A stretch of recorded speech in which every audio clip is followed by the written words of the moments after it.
우리가 매일 놀라는 것이 있습니다. 매일 놀라는 것은 뭐냐면 시간이 너무 빠르다는 것입니다. 시간이 빠르다는 것은 우리의 인생이 그만큼 짧게 남았다는 뜻이기도 합니다. 벌써 지금 8월이 됐어요. 깜짝 놀랐습니다. 8월 오늘 마지막 주입니다. 그리고 남자의 계절, 여자의 계절이기도 하죠. 가을로 이제 접어들었습니다. 아침 저녁으로 날씨가 이렇게 선선해졌죠. 네. 그래서 싸늘하기도 하고 그래서 참 기분이 좋은 날씨입니다. 올해는 쉼 없이 달려온 것 같아요. 8월 달이 딱 맞이하고 나니까 정말 쉼 없이 달려왔구나 라는 생각이 들면서 이제는 또 얼마 남지 않았구나 라는 생각이 들었습니다. 우리의 인생도 마찬가지인 것 같습니다. 우리의 인생도 우리 연수가 70이요 강건하면 80이라고 있습니다. 우리 연수가 70이요 강건하면 80이라도 그 연수의 자랑은 수고와 슬픔뿐이요 신속히가 아닌 우리가 날아가나이다. 우리가 어떻게 간대요? 날아간대요. 나르는 것은 뭐가 있어요? 새, 독수리 가죠. 그리고 제트기, 비행기처럼 우리 인생이 이렇게 날아간대요. 이렇게 우리가 살다 보면 10년, 20년, 이제 50년도 훌쩍 지나갈 것 같습니다. 그런데 이렇게 시간이 가면 시간이 가는 것은 상관없지만 중요한 것은 뭐냐면 또 주님이 오늘 부르실 수가 있어요. 오늘 내 영혼을 도로 찾으리니 하면서 우리를 부르신다면 우리는 어떻게 돼요? 우리의 모든 것을 내려놓고 우리는 또 부르심 따라가야 된다는 거죠. 우리가 이 땅에서 살면서 돈을 많이 벌고 또 많이 배우고 또 막 성공하여 잘 사는 것도 중요하지만 우리가 깨달아야 할 것이 한 가지가 있습니다. 바로 뭐예요? 우리가 이렇게 많은 것을 얻고 많은 것을 채우고 이렇게 우리가 살아간다 할지라도 주님이 우리를 부르시면 우리가 가진 것을 다 어떻게 해요? 놓고 가야 돼요? 가지고 갈 수 있어요? 놓고 가야 돼요. 우리의 배운 것도 우리의 어떤 성공도 우리의 재물도 다 놓고 갈 수밖에 없다는 거예요. 그래서 전도서 기자는 이런 말씀을 하고 있습니다. 전도서가 이르되 같이 읽습니다. 헛되고 헛되며 헛되고 헛되니 모든 것이 헛되도다. 해 아래서 수고하는 모든 수고가 사람에게 무엇이 유익한가. 물론 이제 유익한 것도 있겠지만 전도서는 솔로몬이죠. 전도서의 기자는 솔로몬입니다. 모든 것을 소유한 솔로몬이 이렇게 헛되고 헛되다라고 이렇게 고백하고 있는 것을 볼 수 있습니다. 그렇다면 진짜로 헛된 이유가 또 무엇이 있을까요? 우리는 바로 이 땅이 전부가 아니라 이 땅에 살다가 가야 되기 때문입니다. 그래서 빌립보서에 이런 말씀이 있어요. 우리의 시민권은 어디에 있는지라? 하늘에 있는지라. 우리의 시민권은 하늘에 있다면 우리는 어느 나라 시민인 거예요? 우리는 하나님 나라 시민이라는 것이죠. 저와 여러분은 대한민국에 살고 있습니다. 그래서 우리는 대한민국 시민권을 가지고 있고 또 미국 시민권을 가지고 있는 사람, 뭐 인도 시민권을 가지고 있는 사람이 있겠죠. 하지만 우리의 본적은 어디라는 거예요? 우리의 본적은 하늘나라라는 것입니다. 하늘나라에는 누가 살고 있습니까? 하나님이 살고 있습니다. 천국은 태양이 없어요. 그런데 광채가 나서 굉장히 밝은 곳이에요. 햇빛보다 밝은 곳이 어디예요? 바로 천국입니다. 천국에는 또 누가 있냐면 하나님과 천사들이 있고 그리고 또 누가 살고 있어요? 바로 믿음의 선진들이 살고 있습니다. 또 저는 저희 가족들이 천국에 많이 살고 있어요. 저희 할아버지, 아버지, 어머니 다 지금 천국에 가셨어요. 그리고 우리 목사님까지 천국에 가셨습니다. 그래서 저는 천국에 좀 빨리 가고 싶은 마음이 좀 많이 있어요. 하지만 우리 자녀들이 있고 또 우리 성도들이 있기 때문에 저는 또 이 땅에서 또 삶을 또 살아가야 됩니다. 작년 이제 12월 달에 이제 병원에서 나와서 몸을 겨우 가누고 예배당에 앉아서 그러면서 이제 고백했어요. 천국에 있는 우리 이제 또 목사님에게 막 고백했습니다. 나보고 어떡하라고 먼저 가면 어떡해요? 그래서 마음을 울었던 것 같아요. 그러면서 나 이제 어떻게 살아요? 나 이제 어떻게 살죠? 그래서 여기 십자가를 바라보면서 천국에 있는 또 목사님 바라보면서 이렇게 얘기를 했습니다. 죽었다고 생각하지 않았어요. 저는 목사님이. 왜냐면 살아있다고 생각해요. 그리고 저를 쳐다본다고 생각하기 때문에 저는 계속 몇 달 동안은 얘기했어요. 식사하면서도 이렇게 빠이빠이 하면서 우리 이거 먹고 있어요. 그래서 몇 달 동안 참 얘기했던 것 같아요. 왜냐면 목사님은 제 옆에서 이제 뭐 영원히 사라진 것이 아니라 우리를 보고 있다고 저는 믿기 때문입니다. 정말로 그렇게 살아 있을까요? 네, 살아 계신 줄 믿습니다. 실제로 예수님은 이렇게 했어요. 예수님은 천국에서 온 사람들과 이야기를 했어요. 실제적으로 이 땅에 살면서도. 그것이 바로 마태복음 17장에 나와 있습니다. 17장에 보면은 그들 앞에서 변형되사 그 얼굴이 해같이 빛나며 옷이 빛과 같이 휘어졌더라. 왜냐하면 천국의 모습으로 변형되신 거죠. 예수님이. 천국의 빛이 나옵니다. 천국은 태양이 없어도 이렇게 빛나는 곳이죠. 그런데 누가 와서 예수님과 얘기했냐면 바로 누구예요? 모세와 엘리야였던 거예요. 모세와 엘리야는 죽었던 사람이잖아요. 그런데 이 사람은 지금 이분들은 어디에 살고 있는 사람들이었어요? 천국이죠. 천국 시민인데 이분들이 내려와서 지금 누구를 만나요? 예수님을 만나고 있는 모습인 거죠. 천국에서 내려온 엘리야와 모세는 예수님과 이야기하고 있었습니다. 그런데 같이 동행했던 사람이 있었어요. 베드로, 야고보, 요한이었어요. 예수님의 제자였어요. 근데 그 모습을 보고 너무 놀라요. 그리고 나서 베드로가 먼저 예수님께 여쭙니다. 그러면서 뭐라고 얘기하냐면 초막 셋을 짓되 하나는 주님을 위하여, 하나는 모세를 위하여, 하나는 엘리야를 위하여 하리이다. 너무나 이 천국 사람들을 보니까 제정신이 아니었던 거죠. 그러니까 이렇게 이곳에서 초막 셋을 짓고 여기서 같이 살게 해요 주님, 이렇게 얘기했던 거죠. 그런데 주님은 어떻게 해요? 내려가자 하시죠. 그러면서 주님이 뭐라고 말씀하시냐면 이렇게 말씀하세요. 지금 네가 본 것을 내가 죽었다가 살아나기 전에는 아무것도 바라지 말라. 비밀로 하라 이야기했어요. 그들은 비밀로 했을까요? 비밀로 한 줄 믿습니다. 자, 이렇게 예수님은 이 땅에 살면서도 누구와 얘기했어요? 천국 사람들과 얘기했어요. 또 천국 사람들과 얘기한 사람이 있어요. 누구냐면 프란시스라는 굉장히 위대한 성자입니다. 그분은 이 땅에 살면서 굉장히 신비로운 체험을 많이 했다고 합니다. 그리고 영적인 신비를 체험하고 이 땅에서도 정말 천사들과 얘기하고 그 동물과도 얘기했대요. 새의 소리도 알아듣고 정말 어떤 신령한 그런 사람이었다고 합니다. 어린 소년이 이 프란시스가 머무는 곳에 수도원에 들어왔다고 합니다. 그런데 너무나 존경하는 이 프란시스가 밤마다 어디를 가는 거예요. 밤마다 가서 기도를 하는 거예요. 그래서 기도만 갔다 오면 얼굴에서 광채가 나는 거예요.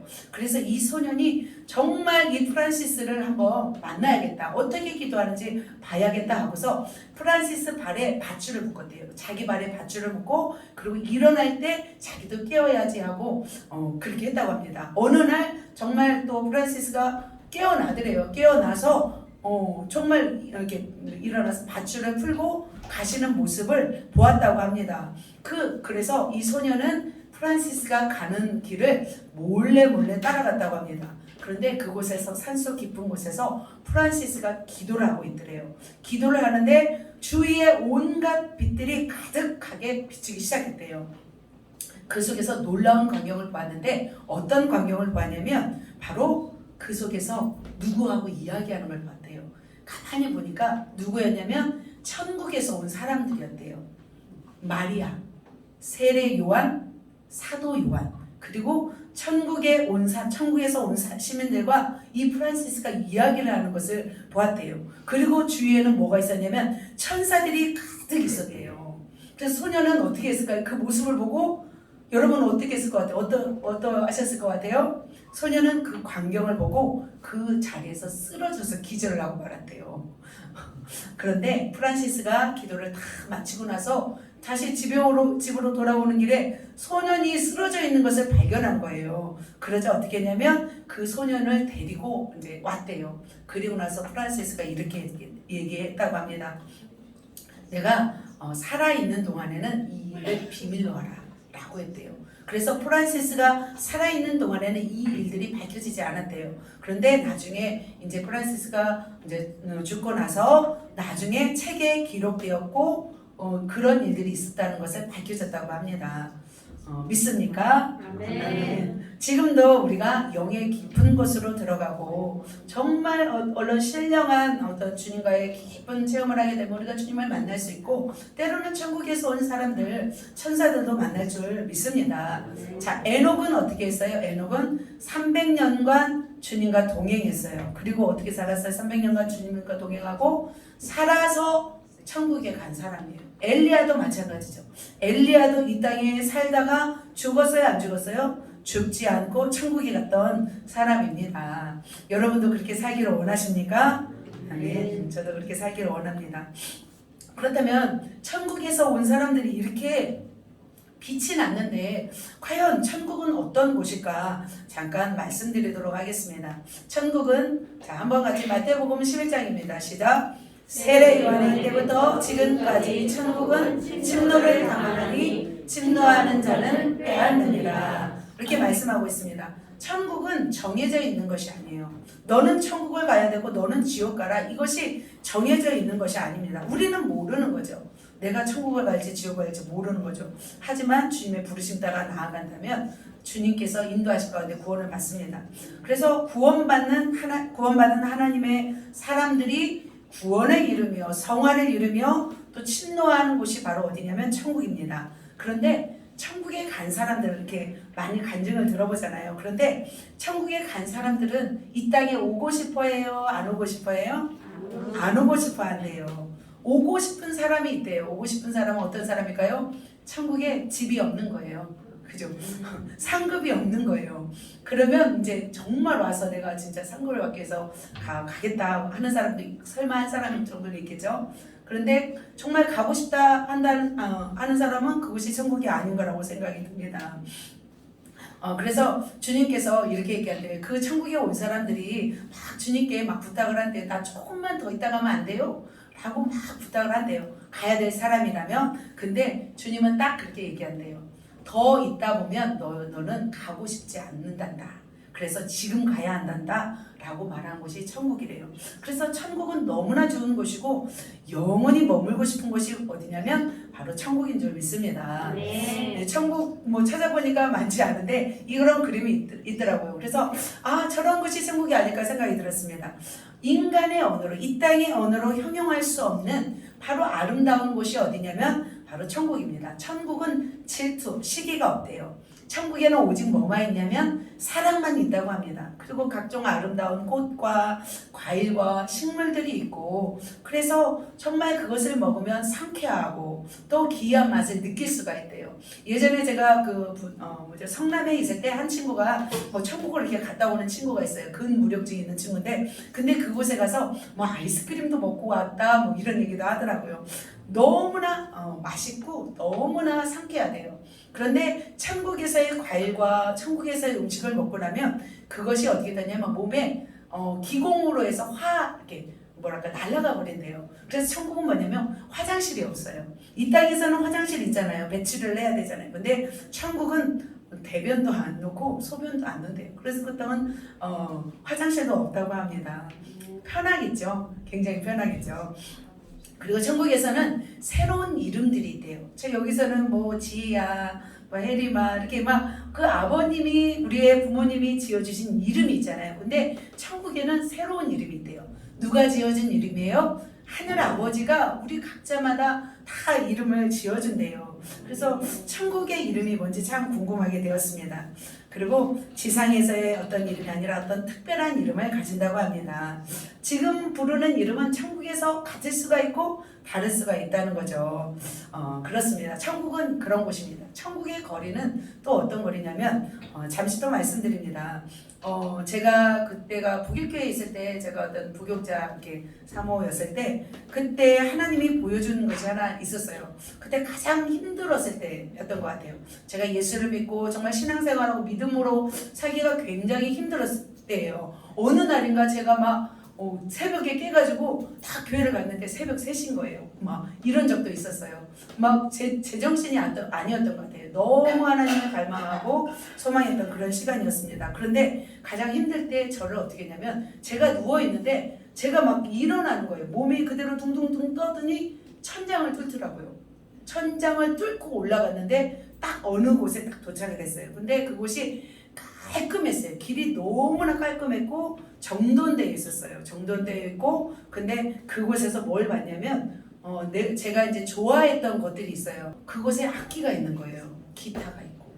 그래서 내가 너무나 좋아하는 건데 그곳에 있는 것은 더 멋진 거예요. 조금 가보니까 자전거가 있는 거예요. 그때 우리 목사님이 한참 자전거에 빠져 있었어요. 새벽 2시에 깨보면 자전거 바퀴 막 이렇게 막 달고 있고 막 이런 어떤 전문 자전거에 한참 빠져 있을 때였는데 목사님을 위해서는 자전거가 있는 거예요. 그래서 제가 그것을 보고 다시 이렇게 제자리로 온 기억이 납니다.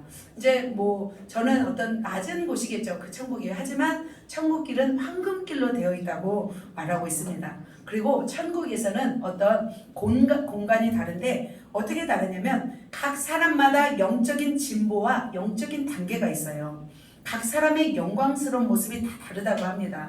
그래서 옷이 다르고 그 사람을 비추는 빛이 다르고 면류관이 다르고 머리 길이도 다르대요. 그리고 머리 길이가 여자인의 영광이라고 하잖아요. 그 천국에서 다르다고 하잖아요. 그리고 각 사람마다 집이 다르고 사는 지역이 다르대요. 그래서 이 땅에서 어떻게 사느냐에 따라서 천국에서의 모든 보상이 다 그곳에서 다 결정된다는 거죠. 여러분 천국집을 보고 싶나요? 아멘. 개인적으로 오시면 알려드리도록 하겠습니다. 또 천국집을 보시는 분들이 있잖아요. 우리 교회는. 그래서 개인적으로 오시면 또 보여드리도록 하겠습니다.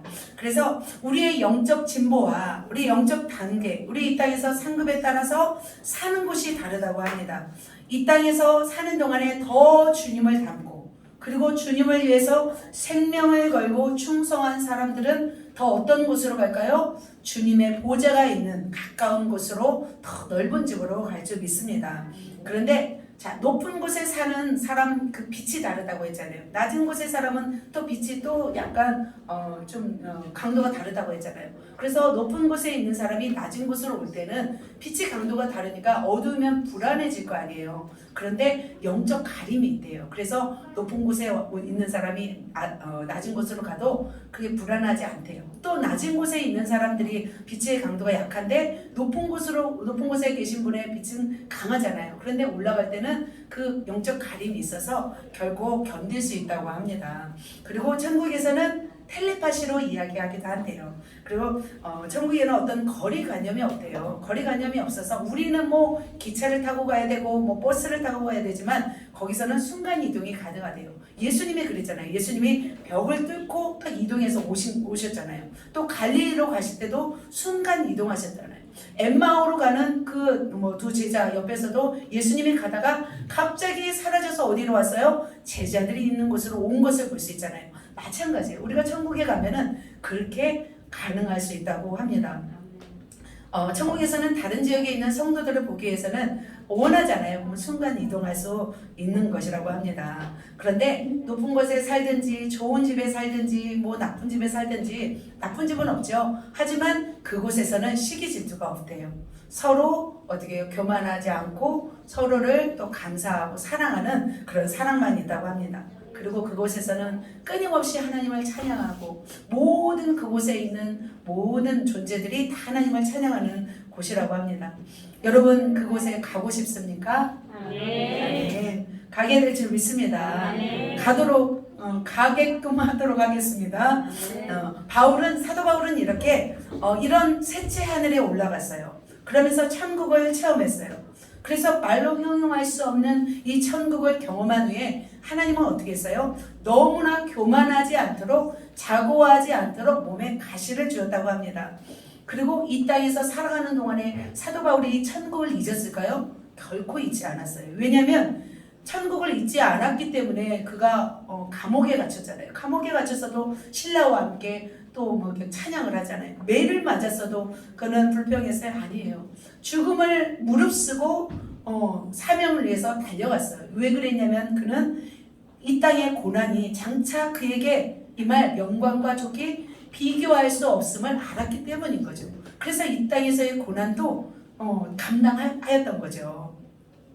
마찬가지로 우리는 바로 이런 천국의 시민권을 가진 하나님의 사람인 줄 믿습니다. 그래서 우리는 이 땅의 삶보다 위의 것을 사모하시면서 천국에서의 삶을 추구해야 될 줄 믿습니다. 그러나 우리가 천국을 소망하는, 우리가 천국에 이렇게 뭐 아름다운 곳이면 막 가고 싶은 마음도 중요하지만 근본적인 이유가 있어요. 우리가 왜 천국을 소망하고 천국을 가야 할 근본적인 소망은 무엇일까요? 바로 누구 때문이에요? 바로 예수 그리스도이십니다. 우리가 예수 그리스도 때문에 우리는 천국을 소망해야 됩니다. 예수를 깊이 생각하라고 말씀하고 있습니다. 자, 히브리서 12장입니다. 같이 읽습니다. 시작. 믿음의 주요 또 온전하게 하시는 이 예수를 바라보자. 그는 그 앞에 있는 기쁨을 위하여 십자가를 참으사 부끄러움을 개의치 아니하시더니 하나님 보좌 우편에 앉으셨느니라. 제가 어제 이 말씀 보고서 너무나 눈물이 났습니다. 예수님을 바라보십니까? 예수님은 십자가를 참으셨습니다. 부끄러움을 개의치 아니하셨습니다. 그리고 하늘 보좌 우편에 앉으셨습니다. 예수님은 우리가 죄를 지어서 지옥에 갈 수밖에 없는 진노의 자식이고요. 지옥 백성이었어요. 그럼에도 불구하고 주님이 우리로 하여금 어디로 가게 할 수 있는 길을 열었어요? 천국으로 갈 수 있는 길을 여셨기 때문입니다. 그래서 우리는 예수님을 생각하는 것이에요. 그렇기 때문에 우리는 예수님을 바라보며 살아야 될 줄 믿습니다. 하나님은 무엇만 기억하신지 아세요? 우리가 주님을 사랑하고 주님의 뜻대로 살아가는 것만 주님이 우리를 기억하세요. 우리가 이 세상에서 성공하고 이 세상에서 뭐 잘나고 우리가 원하는 것을 다 이루었다 할지라도 주님은 그것을 기억하지 않아요.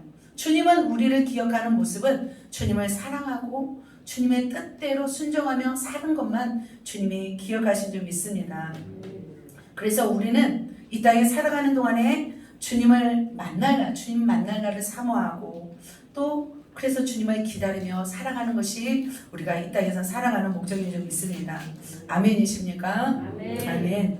저는 어떤 목사님이 그 설교하시기 전에 기도하는 그 기도를 듣고 제가 너무나 감동받은 적이 있어요. 그분은 정말 큰 목회를 하시는 분인데 이렇게 기도하는 거예요. 어떻게 기도하시냐면 주님 너무 사모합니다. 주님 사랑하고 사랑합니다. 주님의 얼굴을 뵙고 싶습니다. 주님의 눈을 들여다보고 싶습니다. 주님의 아름다움을 보고 온전히 주님의 모습에 빠져들고 싶습니다. 온전히 주님만을 사랑하고 싶습니다. 위의 것을 생각하고 위의 것을 찾기 원합니다. 이렇게 기도하는 거예요. 그리고 나서 막 말씀을 전파하는 모습을 보았습니다. 주님을 간절히 사모하고 주님을 간절히 사랑하는 그런 분은 바로 천국의 시민이시겠죠. 그리고 그런 분은 또 천국을 침노하며 살아가는 분이라 생각합니다. 여러분 위의 것을 사모하십니까? 위의 것을 사모하시는 분이 바로 천국 백성인 줄 믿습니다. 제가 이렇게 장황하게 천국에 대해서 주님을 더 사랑하라 이렇게 말씀드리고 있습니다. 오늘 본문의 말씀을 통해서는 뭘 제가 말씀드리고 싶냐면 천국 백성으로 살기 위해서 버려야 할 것이 무엇인가? 천국 백성으로 살기 위해서 또 채워야 할 것이 무엇인가? 우리는 어떻게 사는 것이 천국 백성인지를 저는 말씀드리고 싶습니다. 우리가 뭐 천국의 아름다움을 보고 뭐 천국은 이렇다 이것을 알아서 무슨 소용이 있어요? 우리가 천국을 어떻게 해야 돼요? 가야 되는 거잖아요. 우리가 천국 백성으로 변화되어야 되잖아요. 그래서 이제 지금부터 드린 말씀을 정말 마음에 새기고 정말 내가 이제는 천국 백성으로 이 땅에서 살고 그리고 영원한 천국의 더 높은 곳으로 가야겠다 그런 결심하는 시간 되시기를 예수님의 이름으로 축복합니다. 아멘. 자, 첫 번째로 천국 백성으로 사는 비결이 있어요. 자, 첫 번째로 뭐예요? 땅의 죄악을 버리기. 그리고 두 가지예요. 어떤 죄인가? 시작. 마음으로 짓는 죄 죽이기. 행위로 짓는 죄를 버리기. 마음으로 짓는 죄는 어떻게 해요? 죽이래요. 삭제. 행위로 짓는 죄는 어떻게 해요? 버리래요. 자, 무엇이 있는지 보도록 하겠습니다. 자, 아무리 우리가 사모해도 우리가 마음에 가득 차 있으면 들어갈 수 있어요? 없어요? 우리가 이 땅의 것이 가득 차 있으면 하늘의 것으로 채울 수 있어요? 없어요? 없습니다. 그래서 우리는 버려야 될 줄 믿습니다. 버린 만큼 담을 수 있기 때문입니다. 그래서 나 자신 한번 살펴보고 내 안에 존재하는 죄가 무엇인가 여러분 보시면서 이것들을 내가 죽여야겠다. 그리고 이것을 정말 버려야겠다. 삭제할 것이 무엇인지를 이 시간 살펴보도록 하겠습니다. 그렇다면 마음에 짓는 죄 무엇이 있는지 한번 말씀 읽도록 하겠습니다. 시작. 그러므로 땅에 있는 지체를 죽이라. 곧 음란과 부정과 사욕과 악한 정욕과 탐심이니 탐심은 우상 숭배니라. 이것들로 말미암아 하나님의 진노가 임하느니라. 너희도 전에 그 가운데 살 때에는 그 가운데 행하였으나. 근데 이제는 그렇게 행하지 말라는 거죠. 자, 구체적으로 보면 마음에 짓는 죄 죽이기. 첫 번째로는 음란입니다. 음란은 포르노의 어원 포르네이아라는 뜻이라고 합니다. 지금도 보면 인터넷에 키거나 핸폰에서 뉴스만 하나 보려고 해도 막 별 희한한 내용들이 다 나오고 있습니다. 또 막 청소년 음란 사이트를 운영하는 그런 친구가 정말 인생을 망치는 경우도 있잖아요. 막 이모 저모 막 나오잖아요. 너무나 선정적인 영상들 이렇게 눈을 뜰고 볼 수가 없어요. 그래서 어떤 남성들이나 어떤 청소년들에게 너무나 지금 영향을 끼치고 있는 것이 바로 이 음란 영상인 것 같습니다. 그런데 하나님은 어떻게 말씀하고 있냐면 몸은 음란을 위하지 않고 누구를 위해 존재하라고 하였어요? 하나님을 위해 존재하라고 하였습니다. 우리의 몸으로 불의의 병기로 드리는 것이 아니라 의의 병기로 드리라고 주님은 말씀하고 있습니다. 그래서 너무나 음란적인 것들을 집착하는 것은 하나님이 원하지 않습니다. 그래서 더 기도와 말씀으로 주 안에서 살아갈 때 우리 음란을 이길 줄 믿습니다. 그래서 말씀에 있잖아요. 너희는 청년의 정욕을 피하고 주를 깨끗하게 부르는 자들과 함께 의와 믿음과 사랑과 화평을 따르라 이렇게 말씀하고 있습니다. 그래서 우리 안에 있는 그러니까 하나님께서 우리에게는 성을 주셨잖아요. 그래서 부부 안에서 결혼 안에서 그들을 하나님이 이루라고 말씀하고 있습니다. 그래서 이 음란적인 것들이 계속해서 일어난다면 그것들을 딱 멈추고 일어나지 않을 수가 없어요. 왜냐하면 사람은 모든 동물과 모든 사람은 그 속성들이 있기 때문이에요. 그러나 사람에게는 뭐가 있어요? 지성이 있고 의지가 있어요. 감정이 있어요. 그래서 우리가 지성으로, 감정으로, 의지로 내가 이것을 이제는 멈춰야겠다 생각하면 멈출 수가 있는 거예요. 그래서 음란 죄가 있다면 이것들을 죽였으면 좋겠습니다. 두 번째 뭐예요? 부정입니다. 부정은 아카다르시아라는 뜻으로 정결하지 않은 모습을 의미한다고 합니다. 부정은 정결하지 못함입니다. 세상은 부정을 괜찮은 것이라 라고 포장하고 있습니다. 그래서 참 많죠. 근친상간도 있고 요즘에 동성이 수많은 막 잘못된 것들이 나오죠. 그래서 사마리아 그 성에서 6명의 남편을 둔 사마리아 여인에게 되는 것도 바로 이 부정입니다.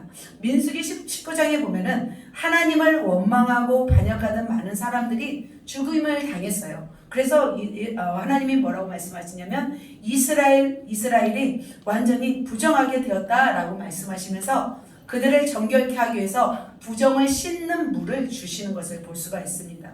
그래서 우리 안에 부정이 있다면 제거해야 될 줄 믿습니다. 세 번째로 사욕, 파도스. 이것은 수동적인 정욕을 의미합니다. 그래서 보는 것, 듣는 것. 그러니까 개인적으로 탐하지 말아야 할 이상을 욕심내면서 하는 것이 바로 사욕입니다. 그리고 정욕은 능동적인 정욕을 의미합니다. 그래서 이것도 비슷하게 개인적으로 데살로니가전서 4장 5절에 보면 색욕을 따르지 말고라는 단어가 있어요. 바로 이 색욕이 바로 사욕과 정욕을 의미합니다. 색을 너무 좋아하는 거예요. 이성을 너무 좋아하고 또 이렇게 좋아하는 것을 말합니다. 다섯 번째 뭐예요? 탐심입니다. 플레오넥시아라는 뜻으로 이것은 뭐냐면 더 많은 것을 소유하다라는 의미래요. 뭐라고요? 더 많은 것을 소유하다. 그래서 자신이 지닌 것에 대해서 만족하지 않고 더 많은 것을 갖고자 하는 끊임없는 욕구가 바로 탐심이래요. 그래서 주님은 탐심을 뭐라고 했어요? 탐심은 이퀄 우상 숭배라고 하였습니다. 그래서 우리는 이 땅에 사는 동안에 뭘 버려야 되냐면 이 탐심을 버려야 될 줄 믿습니다. 왜 이렇게 이 5가지를 왜 하나님은 죽이라고 버리라고 이렇게 하신 거예요? 바로 뭐예요? 진노가 임하느니라. 이것들로 말미암아 하나님의 뭐가 임한대요? 진노가 임하시기 때문이에요. 그래서 소돔과 고모라 성이 완전히 멸망당했잖아요. 그래서 노아 시대에 막 홍수를 넣어서 막 그 땅을 완전히 다 뒤엎었잖아요. 그리고 로마의 태폐적인 문화가 완전히 사라지게 되었잖아요. 그래서 주님은 이렇게 땅의 주체를 죽이라 말씀하고 있습니다. 순종하지 않은 자는 바로 불순종의 아들들이며 이를 통해서 하나님의 무엇이 임한다고 했어요? 진노가 임한다고 하였습니다. 그래서 지금 이 순간에도 하나님은 진노가 임하기도 해요. 그런데 가만히 놔둘 수가 있어요. 나중에는 어떻게 하냐면 나중에는 마지막 날에 완전히 심판해버려요. 그래서 우리는 이것들을 끊어내야 될 줄 믿습니다. 육신을 같이 읽겠습니다. 시작. 육신을 따르는 자는 육신의 일을, 영을 따르는 자는 영의 일을 생각하나니 육신의 생각은 사망이요 영의 생각은 생명과 평안이니라. 그래서 우리 청소년들, 친구들 사이트, 나쁜 사이트들 다 다오시키길 예수님의 이름으로 축복합니다. 결코 좋지 않습니다. 여러분에게 해악입니다. 자, 두 번째입니다. 자, 이제 마음으로 짓는 죄. 두 번째는 뭐예요? 행위로 짓는 죄를 버리래요. 자, 마음으로 짓는 죄 무엇인지 알았죠? 행위로 짓는 죄 골로새서입니다. 시작. 이제는 너희가 이 모든 것을 벗어버리라. 곧 분함과 노여움과 악의와 비방과 너희의 입에 부끄러운 말이라. 너희가 서로 거짓말을 하지 말라. 옛사람과 그 행위를 벗어버리고. 이렇게 말씀하고 있습니다. 이제는 행위로 짓는 죄를 이제는 벗어버리라고 하였습니다. 자, 행위로 짓는 죄가 뭐가 있는지 보도록 하겠습니다. 첫 번째는 뭐예요? 그러니까 분함이죠. 이건 뒤몬이라고 하는 단어랍니다. 남을 해하려고 하는 악한 마음이래요. 이게 분이래요. 그래서 모든 죄악의 발단이 되는 이 마음 상태가 분이라고 합니다.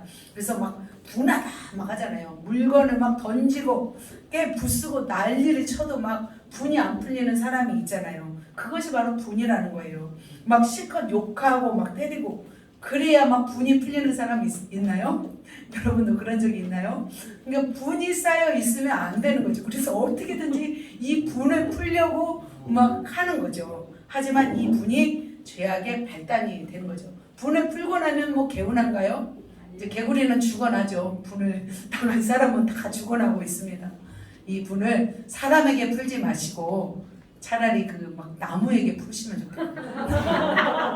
나무 돌에다가 푸세요. 막 돌을 던지거나 해가지고 안 풀려요. 그러면 이 분을 어떻게 해결해야 돼? 이것을 벗어버려야 돼. 그냥 분이 나면 그것을 막 어떻게 어떤 사람은 그런다고 하더라고. 분이 나면은 집을 나선대요. 그냥 무조건 집을 나서서 운동장을 막 돈대요. 막 그러면 분이 이렇게 풀린다고 합니다. 여러분 어떻게 하시겠습니까? 나름대로 분을 이제는 벗어버려야 될 줄 믿습니다. 실컷 욕하고 막 때리고 그냥 분이 풀리는 사람은 안 된 거죠. 그것은 독한 마음인 거예요. 다른 사람을 죽이는 거예요. 그래서 분을 벗어버려야 될 줄 믿습니다. 여러분 분이 있습니까? 네. 이 분이 있으면 안 돼요. 이제는. 자, 앞에 뭐 마음으로 짓는 죄, 뭐 음란, 뭐 이런 건 없어도 또 우리가 또 뒤에 나오는 이 행위로 짓는 죄들이 있다는 거죠. 자, 분이 있어요. 이제 오늘 다 분을 자 십자가 이 관이에요. 여기 관 속에 들어가서 오늘 죽어야 돼요. 십자가 이제 다 이제 벗어버려야 될 줄 믿습니다. 자, 두 번째 뭐예요? 노여움이죠. 오르겐이라는 단어인데 이거는 마음에 품는 불쾌한 감정이래요. 주님도 인간들의 어떤 그 악함을 보시고 주님도 어떻게 했어요? 주님도 노했죠. 그런데 사람에게도 이 노의 감정이 있는데 이 노여움을 자주 푸는 사람은 주위 사람과 감정 대립이 생긴대요.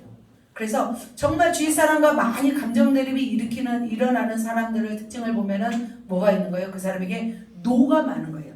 노가 많은 사람일수록 관계가 안 좋은 거죠.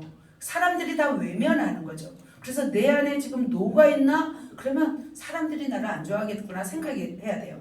그리고 이 감정이 더 이제 커지면 다른 사람을 죽일 수도 있는 거죠. 그리고 밖으로 이제 노가 표출되지 않고 우리 안에 사람 속에 가득 차 있으면 뭐예요? 그게 자신을 상하게 해요. 노가 많은 사람일수록 분이 많은 사람일수록 그 안에는 몸에 병들게 된다는 거죠. 그래서 이 노를 벗어버려야 될 줄 믿습니다. 세 번째입니다. 세 번째는 악의, 카키안이라는 단어죠. 이거는 거침없는 악한이라는 뜻이래요. 이 악의는 거침없는 악한이라는 뜻으로서 형용사로서 악한 의도를 이렇게 말하는 거죠. 그러니까 악한 의도를 가지고 말하고 악한 의도를 가지고 행동하고 이 그 중심에 있다는 거죠. 그래서 도덕 수준이 낮은 어떤 낮음으로 인해서 이 악한 의도를 가지면 막 악한 습성들이 나온 거예요. 그리고 막 비행을 저지르는 거죠. 막 사람을 죽이기도 하고 사람을 막 괴롭히기도 하고. 그러면 왕따를 시키는 애들 보면은 그 속에 뭐가 있어요? 악한 의도가 있기 때문이고요. 사람을 은근히 괴롭히잖아요. 또 핸드폰을 통해서 그 속에서도 막 왕따 시키기도 하고, 그리고 사람 뭐 학교에서도 막 이렇게 시키는 걸 보면은 그 속에 뭐가 있기 때문이에요? 악의가 있기 때문이죠. 그래서 이것을 벗어버려야 될 줄 믿습니다. 때로는 모를 수가 있어요. 내가 정말 악한 의도가 있는가 모를 수가 있어요. 그러나 가만히 살펴보면 이 근본을 들어가 보면 이 악한 의도를 알 수 있습니다. 자, 이제 네 번째 보면 뭐예요? 비방이라는 것이 있습니다. 비방은 블라스페미안이는데 헐뜯고 방해하면서 치욕을 주는 구체적인 행위를 말해요. 그러니까 헐뜯고 막 비방하고 방해하죠. 그래서 행위죠, 맞죠. 그 다음에 부끄러운 말이 있습니다. 아이스크롤로기안이라는 단어입니다. 이건 부끄러운 말은 무슨 의미냐면 천하고 상스러운 말로써 남의 면전 앞에서 치욕을 주면서 인격에 손상을 주는 언어를 부끄러운 말이래요. 그래서 입술의 범죄인 거죠. 이것은 부끄러운 말은 다른 말로 하면 뭘까요? 욕설이지, 욕설. 욕설은 상대방에게도 가지만 욕설은 나에게도 다가온대요. 왜냐하면 우리의 뇌는 주어를 잘 모른대요. 그래서 내가 뭐 어떤 딱 욕을 하잖아요. 그러면 그 사람에게도 그 욕이 가고 내 안에도 그 욕을 하는 거죠. 그래서 결코 좋지 않은 것입니다. 여러분 부끄러운 말 하고 있습니까? 저는 딱 한 번 해봤어요. 회개했습니다. 욕을 그 다음부터는 안 하고 있습니다. 욕설을 하지 않아야 합니다. 여섯 번째 뭐예요? 거짓말. 푸시데스라고 합니다. 악의 기원이 되는 것으로 속이는 것을 말해요. 그래서 거짓말을 하는 사람은 제일 첫 번째 누구를 속이는 거예요? 나를 속이는 거예요. 두 번째 누구를 속이는 거예요? 상대방을 속이는 거예요. 그리고 누구를 속이는 거예요? 하나님을 속이는 것입니다. 그래서 궁극적으로 이제 하나님을 속이게 되면서 하나님 앞에 범죄하게 되는 거예요. 이 거짓말이. 그래서 마귀는 뭐라고 했어요? 거짓의 압이라고 했잖아요. 그래서 이단들은 바로 이런 악한 영에 사로잡혀 있기 때문에 거짓말을 막 물 먹듯이 하는 거죠. 밥 먹듯이 하는 거죠. 자, 이렇게 정리해 보았습니다. 자, 마음으로 짓는 죄 몇 가지가 있습니까? 몇 가지? 5가지? 행위로 짓는 죄 몇 가지가 있습니까? 6가지. 여러분은 몇 가지가 있습니까? 여러분 안에. 세고 있네. 얘는 또 하나 이렇게 세고 있네. 여러분 몇 개가 있습니까? 이따가 이것들을 다 깨부수기를 예수님의 이름으로 축복합니다. 천국 시민은 바로 죄를 죽이고 벗어버려야 됩니다. 그리고 십자가에 오늘 이제 관도 있고 십자가 있는데 못 박아서 버리고 또 파쇄기까지 있어요. 파쇄기에다가 이제 넣고 이제 다 버릴 것입니다. 그래서 관 속에 들어가서 나는 죽었습니다. 이제는 나의 이 죄성들은 죽었습니다. 나는 죽고 예수로 삽니다. 그런 고백이 오늘도 있기를 예수님의 이름으로 축복합니다. 그래서 사단이 공격해요. 그래서 우리는 어떻게 하냐면 이 죄악들을 다 벗어버려야 돼요. 그리고 나서 무엇으로 채워야 될까요? 바로 성령의 도우심을 채워야 될 줄 믿습니다. 성령으로 채워야 될 줄 믿습니다. 그리고 이런 행위로 마음으로 짓는 모든 죄의 모양이라도 버려야 될 줄 믿습니다. 악은 모양이라도 버리라고 하였습니다. 자, 천국 백성으로 사는 비결 두 번째입니다. 같이 읽겠습니다. 시작. 하늘 성품 채우기. 자, 아까는 땅의 수욕을 버리기였죠. 이제는 하늘의 성품을 채워야 될 줄 믿습니다. 우리의 목표는 누구의 형상을 담는 거예요? 하나님의 형상을 담는 것입니다. 하나님이 인간을 창조하실 때에 하나님의 형상대로 창조하셨다라고 말씀하고 있습니다. 그런데 인간이 타락하여서 하나님의 형상을 어떻게 했어요? 상실하였어요. 그래서 이 잃어버린 하나님의 형상을 우리가 다시 되찾는 것이 우리의 목적인 줄 믿습니다. 그런데 예수 그리스도께서 대속의 십자가의 죽음으로 말미암아서 우리는 어떤 사람이 되었냐면 새로운 피조물이 되었어요. 이제는 새로운 사람이 되었어요. 그렇다면 우리가 이제는 더 바라보고 나아갈 것은 뭐냐면 거룩한 옷을 입는 것인 줄 믿습니다. 그래서 골로새서 3장 10절에 이렇게 말씀하고 있습니다. 같이 읽습니다. 시작.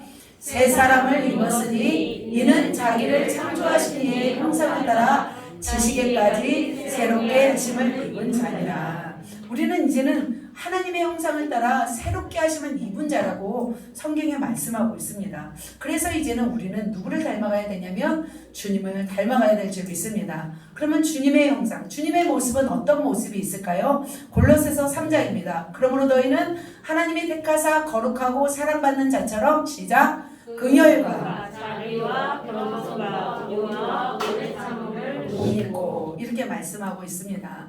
그래서 이제는 하늘 성품을 채워야 되는데 6가지를 채워야 돼요. 첫 번째 뭐예요? 긍휼입니다. 긍휼은 뭔지 아세요? 어려운 형편에 있는 사람이나 아픈 사람, 그런 사람들을 볼 때 불쌍히 여기는 마음이 긍휼입니다. 사실 모든 사람은 불쌍해요, 안 불쌍해요? 사실 모든 사람은 다 불쌍해요. 어렵고 가난한 사람도 불쌍해요. 부유하고 교만한 사람도 불쌍해요. 결국은 하나님의 은혜에 이르지 못하잖아요. 믿음이 약하고 사람도 불쌍하고 또 천한 사람도 불쌍하고 또 영적으로 수준 높은 사람도 뭐 잘났다고 생각해야 되나?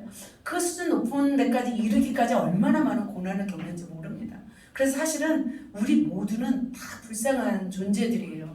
그래서 우리 교회에 오는 모든 분들은 우리가 긍휼히 여겨야 될 줄 믿습니다. 네. 두 번째입니다. 두 번째는 뭐예요? 자비입니다. 자비는 뭔지 아세요? 자비는 뭐냐면 자격이 없는 자에게 베풀어 주는 그런 하나님의 은혜예요. 그것이 바로 자비예요. 여러분, 인간에게도 우리가 자비할 수 있잖아요. 하나님도 우리를 자비로 대해 주셨어요. 하나님이 우리를 자비로 대해 주시지 않았다면 우리는 벌써 어떻게 되었어요? 멸망받을 수 없는 그런 사람이었죠. 주님은 우리를 치근히 이기셨어요. 그래서 성자 예수님을 이 땅에 보내셔서 인간 구원을 위해서 십자가에 죽으시고 그리고 우리를 살리셨어요. 이것이 가장 큰 자비인 거죠. 하나님의 자비를 저는 어디서 볼 수 있냐면 하나님은 악인과 선인에게도 뭘 베푸시냐면 뭘 베푸세요? 해를 베푸세요. 비를 주시기도 하시고 해를 비치세요. 그러니까 하나님은 뭐 착한 사람에게만 햇빛 주는 게 아니에요. 착한 사람에게만 공기 주는 것이 아니에요. 하나님은 똑같이 우리에게 24시간의 시간을 주셨고 해를 그렇게 비춰주신다는 거죠. 그래서 하나님은 악한 자가 멸망받기를 원하시지 않는 그런 자비로운 하나님이십니다. 도저히 용서받기 어려운 악한 자에게도 주님은 어떻게 해요? 자비를 베푸시는 분이에요. 그래서 주님께 나아가고 용서를 구한다면 주님은 다 용서하시는 그런 분이십니다. 자, 세 번째로 어떤 걸로 채워야 될까요? 세 번째로 겸손입니다. 겸손은 사람 앞에 겸손이 있고 하나님 앞에 겸손이 있는 것 같아요. 그러나 더 중요한 것은 하나님 앞에 겸손인 것 같아요. 그러면 사람 앞에서도 겸손해질 수 있더라고요. 겸손은 뭐냐면 하나님 앞에서 자신의 무능함, 무가치성에 대해서 깊은 인식을 하는 것을 말하고 있대요. 여기 단어는 제가 쓰지 않았습니다. 그래서 하나님 앞에 나아가서 은혜 받을 수 있는 인간으로서 가장 지극히 낮은 마음의 상태가 바로 겸손이에요. 근데 하나님은 어떤 분이시냐면 우리의 겸손의 그릇이 준비되어야만이 하나님의 은혜를 부을 수 있는 통로가 된대요. 하나님은 겸손의 그릇에게만 무엇을 부어주세요? 은혜를 부어주십니다. 그래서 우리는 어떤 마음이 돼야 돼요? 겸손한 마음이 됩니다. 이 겸손을 실천하신 분이 예수님이시잖아요. 예수님은 하나님이심에도 불구하고 동등됨을 취할 것을 여기지 아니하시고 오히려 종의 형체를 입어서 죽기까지 자신을 낮추신 분이 바로 우리의 예수님이십니다. 그래서 우리도 낮아져서 하나님 앞에 늘 어떤 모습으로 가야 됩니까? 겸손의 모습으로 나아가야 될 줄 믿습니다. 여기까지 쉬워요? 쉽습니다. 자, 네 번째입니다. 네 번째 시작. 온유. 온유 프라우테타라는 단어래요. 이 온유라는 단어는 우리가 뭐 유약해서 이리저리 흔들리는 갈대의 모습이 아닌 거예요. 이 온유라는 단어는 어떤 의미냐면 난폭한 야생마가 길들여져서 주인의 말을 들을 수 있는 상태로 변화된 상태가 바로 온유인 거예요. 성경에 나온 인물 중에서 온유함에 가장 승한 인물이 누구예요? 모세죠. 모세는 40년 동안 80년 동안 40년 동안 광야에서 훈련을 받은 후 정말 온유한 사람이 되었잖아요. 지면에서 온유함에 가장 승한 사람으로 하나님이 인정되었죠. 주님은 이렇게 말씀하고 있습니다. 나는 온유하고 겸손하니 나에게 와서 배우라 이렇게 말씀하고 있습니다. 우리는 온유해야 될 줄 믿습니다. 예수님은 온유하셨기 때문에 그 십자가상에서도 잠잠하신 줄 믿습니다. 온유로 옷 입으십시오. 아멘. 자, 5번째입니다. 오래 참음입니다. 여러분, 오래 참음이 쉬워요? 어려워요. 오래 참음이 정말 이제 밑으로 갈수록 지금 어려운 거예요. 1단, 2단 계속 제가 볼 때는 밑으로 6번째로 갈수록 어려운 그 성품인 거죠. 자, 오래 참음은 자신에게 잘못한 사람에 대해서 성급하게 보복하지 않는 자기 억제를 가리킨대요. 성급하게 보복하지 않는 거예요. 행악을 갚는 것을 더디하며 누구의 판단을 기다리는 거예요? 하나님의 판단을 기다리는 거예요. 그리고 또 우리가 사람에 대해서 오래 참으면 어떤 거예요? 변할 것 같지 않은 사람을 기다려주면서 누구를 기다리는 거예요? 하나님을 기다려주는 마음이 바로 오래 참음인 줄 믿습니다. 그래서 하나님이 이 훈련들을 계속 저와 여러분에게 하시는 것 같습니다. 마지막 6번째입니다. 시작. 용서와 사랑. 그런 다음에 주님은 이렇게 5가지를 다 한 다음에도 무엇을 요구하시냐면 용납과 용서와 사랑인 줄 믿습니다. 자신의 명예를 위해서 긍휼과 자비를 베풀 수가 있어요. 그리고 존경 없이, 다른 사람을 존경 없이 우리가 또 겸손할 수도 있습니다. 그러나 하나님 앞에서 그 사랑 없이 행한 모든 것은 하나님이 보시기에는 쓸모없다라고 말씀하고 있습니다. 그래서 우리는 이런 목표를 가지고 많은 성품이 있지만 정말 내가 이런 사람이 되어야 되겠다라고 마음을 먹을 때 우리는 이런 사람이 될 줄 믿습니다. 용서와 사랑의 사람 누가 있어요? 성경 인물 중에 저는 요셉이라고 생각합니다. 가장 용서와 사랑. 자신을 죽이려 한 형들을 처음에는 이해하지 못했을 거예요. 얼마나 막 애걸복걸하면서 살려달라고 했잖아요. 그리고 간 곳이 어디예요? 보디발의 집에 가서 노예 생활을 했잖아요. 그러다가 가정 충무가 되었고, 그래서 그 아내의 어떤 유혹에 의해서 뿌리치자 어디로 들어갔어요? 감옥으로 들어갔어요. 거기에서도 계속 극한 훈련을 받았죠. 얼마나 용서하고 싶지 않았겠어요, 자기 형들을. 그러니까 요셉은 너무 착했기 때문에, 성실했기 때문에 있는 그대로 얘기하고 꿈을 있는 그대로 얘기했지만 자신을 시기 질투하고 미워했던 사람, 그리고 자기를 죽이기까지 이렇게 했는데 얼마나 고통스러웠을까요? 그런데 요셉이 뭐가 돼요? 나중에 국무총리가 되고 나서 비로소 누구를 사랑하게 되어 이제는 형들을 용납하고 사랑하게 되었습니다. 이러한 성품 변화는 누구의 역사 아니면 할 수 없어요. 하나님의 역사 아니면 할 수 없어요. 지금은 급하기 때문에 하나님이 이 일들을 급하게 이루시는 것 같아요. 성령님이 이루시는 일 가운데 가장 놀라운 역사는 우리의 성품 변화인 줄 믿습니다. 우리의 온전한 성품을 이루시는 분이 누구실까요? 바로 성령님이신 줄 믿습니다. 우리의 어떤 인간적인 노력으로 막 긍휼해야지, 자비해야지, 막 인간적인 노력으로 해요. 그래서 막 어떤 단계가 이르렀어요. 그런 사람을 뭐라고 하냐면 인격자라고 할 수는 있겠죠. 인격자. 속으로는 막 그냥 발을 저을 수도 있겠지만, 그런데 성령의 강력한 능력으로 그 사람을 변화시켰다. 그러면 그 사람은 어떤 칭호를 받아요? 성자.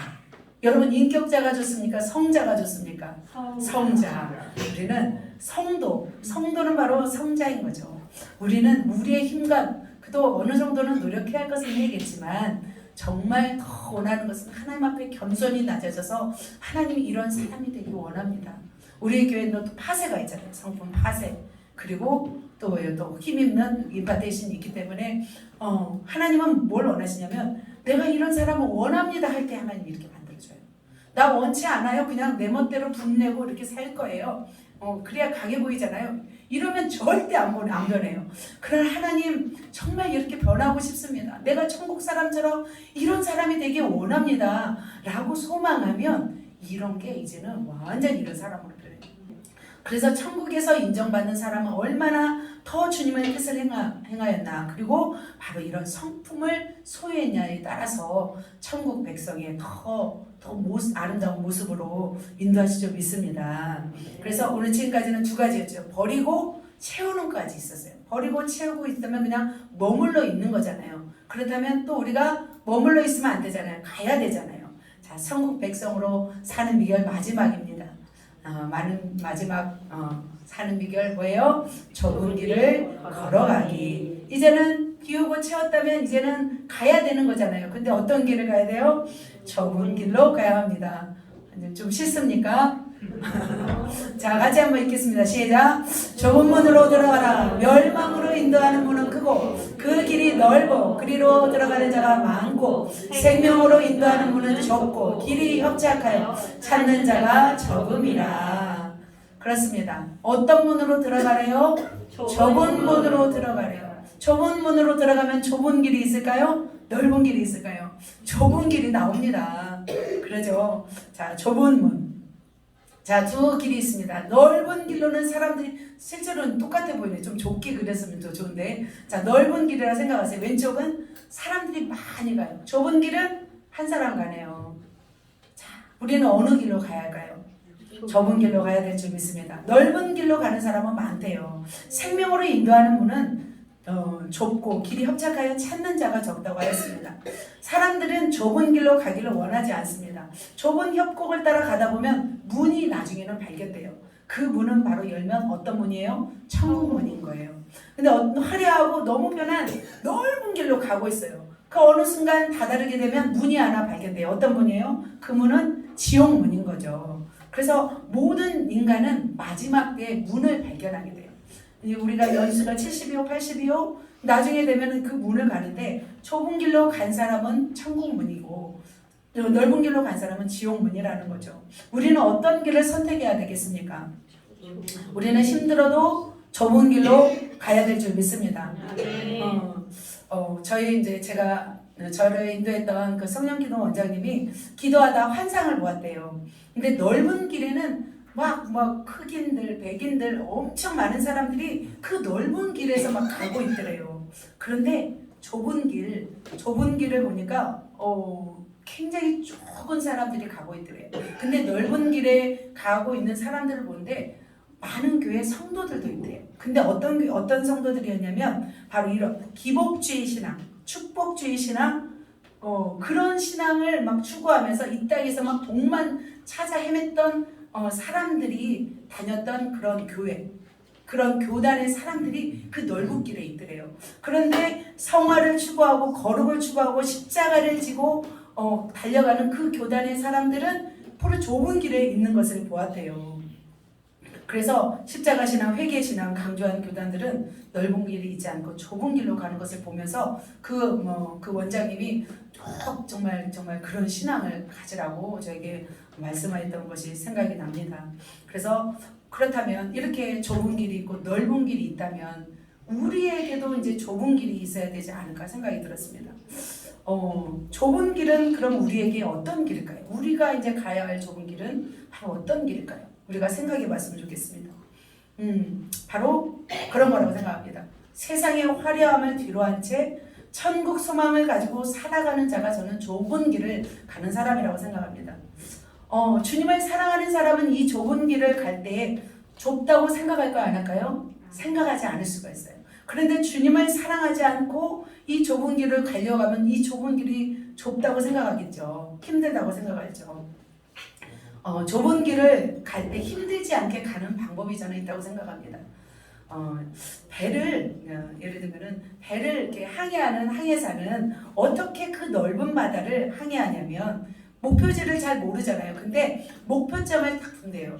예를 들면 저 섬이다. 근데 큰 배는 다 나침반 있고 다 있죠. 그런데 작은 배를 타고 갈 때는 어떻게 하냐면 저 목표가 있대요. 내가 가고자 하는 목표를 두고서 그 목표만 두고 간대요. 그러면 어느 순간에 그 목표점에 다다랐다는 거예요. 마찬가지예요. 그러면 길을 잃지 않고 간다고 합니다. 우리도 마찬가지예요. 우리가 지금 가고 있는 것이 좁은 길이라 할지라도 우리의 목표점을 두고 그 목표를 향해서 가고 있다면 내가 지금 좁은 길 가는지를 모르잖아요. 그래서 외나무 다리를 건널 때 그렇게 하잖아요. 밑을 바라보라고 해요? 아니면 앞만 보고 오라고 해요? 앞만 보고. 그러니까 그 외나무 다리가 있는 곳에서 아빠가 먼저 건넌 다음에 아들을 오라고 할 때 그러잖아요. 아들아, 아빠 얼굴만 봐. 아빠 얼굴만 보면 올 수 있어 하는 것처럼 마찬가지인 거죠. 우리가 지금 좁은 길을 갈 때 이 좁은 길을 보면은 힘들어요, 안 힘들어요? 무서워요. 떨어질 수 있어요. 그러나 저 앞에 있는 예수님을 바라보고 저 앞에 있는 천국문을 바라본다면 지금의 현실을 직시해와 못해요? 잘 안 하고 우리가 갈 수 있는 줄 믿습니다.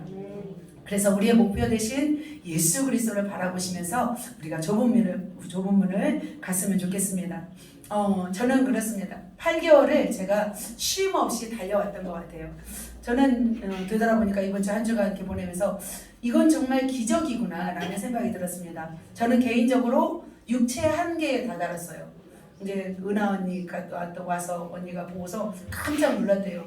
어떻게 내일 말씀이나 전할 수 있을까? 제가 겨우 몸을 가서 기어가서 딱 침대에 이렇게 눕는 것을 보고서 깜짝 놀랐대요. 저 모습으로 내가 어떻게 설교하지? 그 정도였대요. 저는 육체의 한계, 정신과 마음의 한계를 넘어서 저는 이렇게 주님의 몸된 교회만 생각했습니다. 사명을 위해서 이렇게 달려왔던 것 같습니다.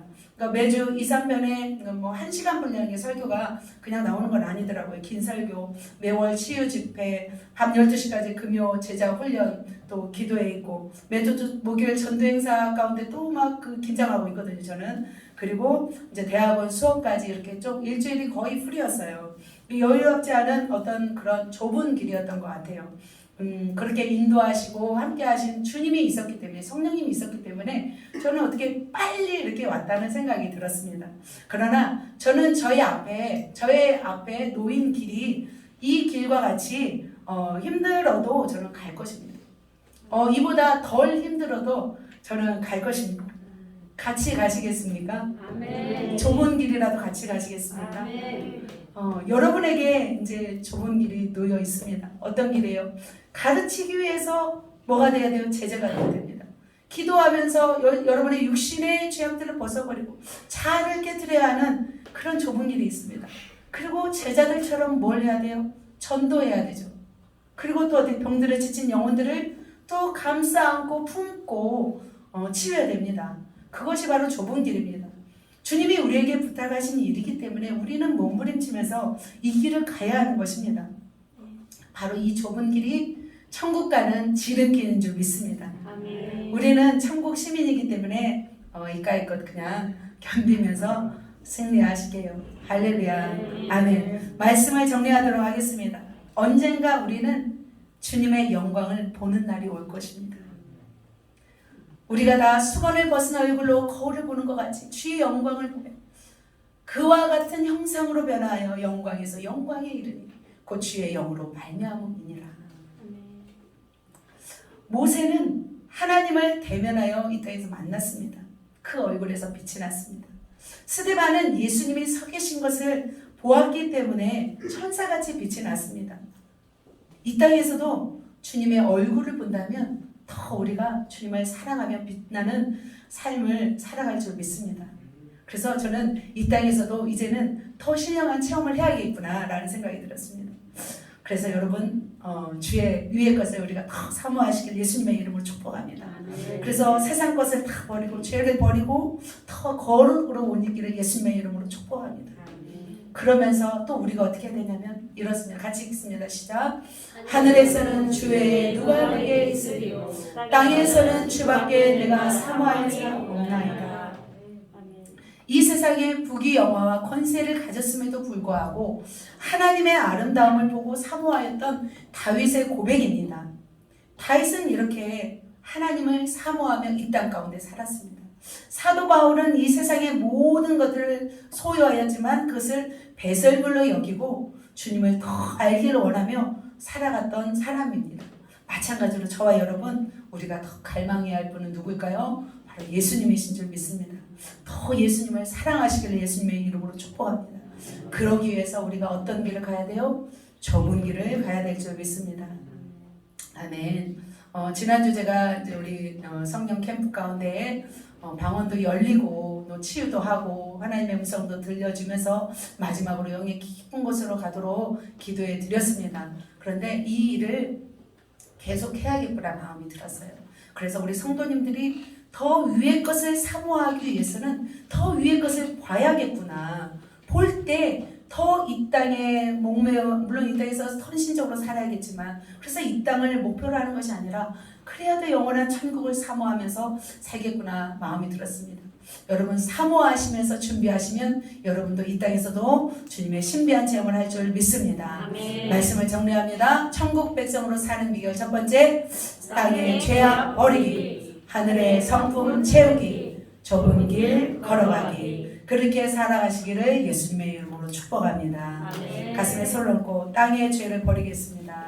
땅의 죄를 버리겠사. 하늘 성품으로 채워주세요. 하늘 성품으로 채우세요. 좁은 길 가겠습니다. 좁은 길 가겠습니다. 기도하겠습니다.